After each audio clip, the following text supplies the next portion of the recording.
किसी भी सिस्टम को डिजाइन करते वक्त एक बहुत ही जरूरी सवाल सामने आता है, स्पीड या फिर डेटा की सच्चाई। इन दोनों के बीच एक सही बैलेंस कैसे बनाया जाए। आज हम इसी बैलेंस को बनाने वाली एक बहुत ही पावरफुल टेक्निक यानी कैशिंग की दुनिया को गहराई से समझेंगे। तो कभी ऐसा हुआ है कि कोई एप्लीकेशन बहुत तेज चल रही है, लेकिन उसमें जो डेटा दिख रहा है वो पुराना है या शायद गलत है?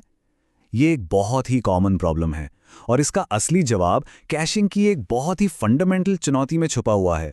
तो आज के सफर में हम क्या क्या देखने वाले हैं। सबसे पहले हम स्पीड की उस बेसिक प्रॉब्लम को समझेंगे जहां से सब कुछ शुरू होता है। फिर देखेंगे कि कैशिंग अपने साथ एक कह सकते हैं खामी लेकर क्यों आती है। इसके बाद दो बहुत ज़रूरी कॉन्सेप्ट्स इनवैलिडेशन और एविक्शन के बीच का फ़र्क साफ करेंगे।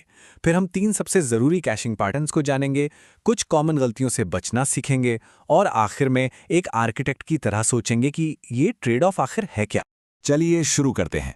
सबसे पहला सवाल, आखिर कैशिंग की ज़रूरत पड़ती ही क्यों है? इसकी जड़ें स्पीड की एक बहुत ही बुनियादी समस्या में है। हर सिस्टम के दिल में एक तरह का टकराव चलता रहता है। देखिए, एक तरफ है हमारा सोर्स ऑफ ट्रूथ, हमारा डेटाबेस। ये एकदम सटीक है, भरोसेमंद है और परमानेंट है, लेकिन ये धीमा है। और दूसरी तरफ है हमारे यूजर्स, जिनकी डिमांड है कि सब कुछ इंस्टेंट हो, एकदम रिस्पॉन्सिव हो, सुपर फास्ट हो। तो ये जो धीमी सच्चाई और तेज उम्मीद के बीच का गैप है ना, बस यहीं से कैशिंग का कॉन्सेप्ट जन्म लेता है। तो ठीक है, स्पीड की प्रॉब्लम को सॉल्व करने के लिए हम ले आते हैं कैश को। लेकिन जैसा कि टेक्नोलॉजी में अक्सर होता है, जब आप एक प्रॉब्लम सॉल्व करते हैं तो एक नई प्रॉब्लम खड़ी हो जाती है। और कैश के केस में ये प्रॉब्लम इसकी एक बहुत ही अहम खामी है। इससे पहले कि हम आगे बढ़े, एक बार जल्दी से देख लेते हैं कि कैश आखिर है क्या। बहुत ही आसान शब्दों में, कैश एक तरह की टेम्पररी स्टोरेज है। यह हार्डवेयर भी हो सकता है, सॉफ्टवेयर भी। इसका बस एक ही काम है, डेटा को कुछ समय के लिए अपने पास रखना, ताकि जब अगली बार उसकी ज़रूरत पड़े तो उसे फटाफट सर्व किया जा सके। मतलब मेन गोल है लेटेंसी घटाना और आईओ को फास्ट करना। तो अब हमारे सिस्टम में डेटा की दो कॉपीज हो गई हैं। एक तरफ है हमारा सोर्स ऑफ ट्रूथ, यानी डेटा का वो असली ऑफिशियल वर्जन, और दूसरी तरफ है हमारी फास्ट कॉपी यानी कैश, जो उसी डेटा का एक टेम्परेरी डुप्लीकेट है। और बस यहीं से असली मुश्किल शुरू होती है, इन दोनों को एक दूसरे के साथ सिंक में कैसे रखा जाए। और यही बात हमें कैशिंग की सबसे बड़ी प्रॉब्लम पर ले आती है। वो ये है, जिस सेकंड सोर्स डेटा में कोई बदलाव होता है, उसी पल आपका कैश पुराना हो जाता है, स्टेल हो जाता है। यही वो सेंट्रल प्रॉब्लम है जिसे हर आर्किटेक्ट को सुलझाना पड़ता है। ओके, तो चलिए अब दो ऐसे कॉन्सेप्ट्स को समझते हैं जो बहुत ज़रूरी हैं, लेकिन जिनमें अक्सर लोग कंफ्यूज हो जाते हैं, इनवैलिडेशन और इवेक्शन। अगर हमें एक क्लियर मेंटल मॉडल बनाना है तो इन दोनों का फ़र्क समझना बहुत ज़रूरी है।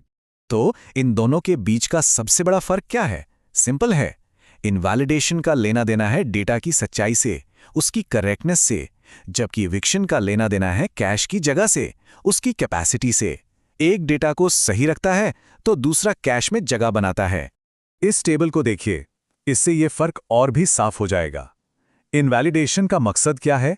डेटा को फ्रेश और कंसिस्टेंट रखना। यह कब होता है? जब असली डेटाबेस में कुछ बदलता है। इसका पूरा फोकस है डेटा की सच्चाई पर। दूसरी तरफ इविक्शन का मकसद है नए डेटा के लिए जगह खाली करना। यह कब होता है? जब कैश फुल हो जाता है। इसका फोकस है कैश की साइज मैनेजमेंट पर। ठीक है, तो अब हम बेसिक समझ चुके हैं। अब वक्त है उन स्ट्रैटेजीज को देखने का जिन्हें आर्किटेक्ट्स इस्तेमाल करते हैं स्पीड और कंसिस्टेंसी की इस पहेली को सुलझाने के लिए। हम बात करेंगे तीन सबसे जरूरी कैशिंग पैटर्न्स की। सबसे पहला और शायद सबसे कॉमन पैटर्न है कैश असाइड। इसे हम लेजी लोडिंग भी कहते हैं। जैसा कि नाम से ही पता चलता है, ये एक रिएक्टिव अप्रोच है। तो ये काम कैसे करता है? देखिए, इसका फ्लो बहुत सीधा है। एप्लीकेशन सबसे पहले कैश से पूछती है, क्या तुम्हारे पास ये डेटा है?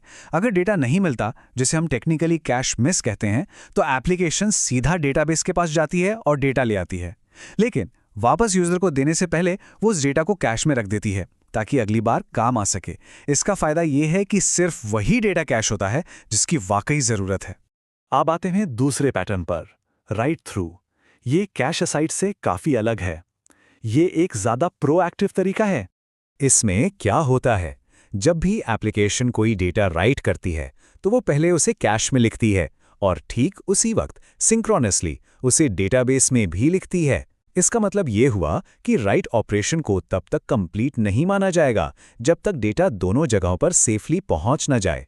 इससे कैश और डेटाबेस के बीच एक मजबूत कंसिस्टेंसी बनी रहती है। और हमारा तीसरा और आखिरी कोर पैटर्न है राइट बैक, जिसे राइट बिहाइंड भी कहते हैं। इस पैटर्न की सिर्फ एक ही प्राथमिकता है, राइट परफॉर्मेंस को सबसे तेज बनाना।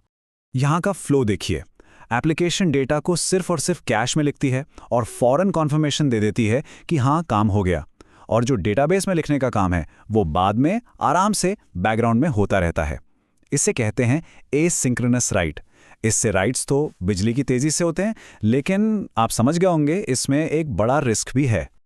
ये टेबल तीनों पैटर्न्स के ट्रेड ऑफ्स को एकदम साफ कर देती है। देखिए, कैश साइड में राइट लेटेंसी कम है क्योंकि राइट्स सीधे डेटाबेस में जाते हैं, पर कंसिस्टेंसी इवेंचुअल है, मतलब डेटा कुछ देर के लिए पुराना रह सकता है।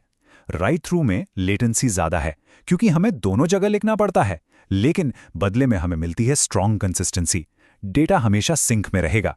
और आखिर में राइट बैक, राइट लेटेंसी ना के बराबर, लेकिन डेटा लॉस का रिस्क सबसे ज्यादा है क्योंकि अगर कंफर्मेशन के बाद और डेटाबेस में राइट होने से पहले कैश फेल हो गया तो डेटा गया। चलिए अब थ्योरी से निकलकर कुछ प्रैक्टिकल बातों पर आते हैं। ये कुछ ऐसी कॉमन गलतियां हैं या कह लीजिए एंटी पैटर्न्स जो हमें हर हाल में अवॉइड करनी चाहिए। तो ये कुछ बहुत जरूरी बातें हैं जिनका ध्यान रखना चाहिए। पहला, कभी भी बिना एक्सपायरेशन टाइम यानी टीटीएल के कीज को कैश ना करें, ये सीधा मेमोरी लीक का रास्ता है। दूसरा, प्रोडक्शन सर्वर पर कीज जैसी ब्लॉकिंग कमांड्स कभी ना चलाएं, ये आपके पूरे सिस्टम को रोक सकते हैं। तीसरा, ये याद रखें कि कैश एक प्राइमरी डेटाबेस नहीं है। अगर आपने ऐसा किया तो डेटा लॉस होना तय है क्योंकि कैश परमानेंट नहीं होता। चौथा, बड़े बड़े जेसन ऑब्जेक्ट्स को एक सिंपल स्ट्रिंग की तरह स्टोर करना मेमोरी और सीपीयू दोनों के लिए बहुत खराब है।